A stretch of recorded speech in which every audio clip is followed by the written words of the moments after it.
Wala sang Kalain sang Buot si Congresswoman Jam Baronda sa mga Nagapang-Tapik sang posters sa mga proyekto Sini nga wala pa matapos tubtub subong.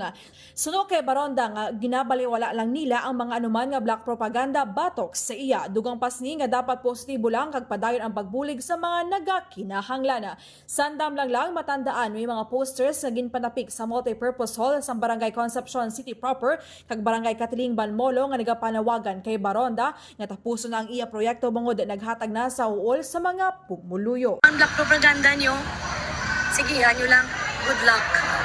Kaya para sa akon, hindi ko maglaing buhok ko. Hindi nga ha, ako mabalikan sina.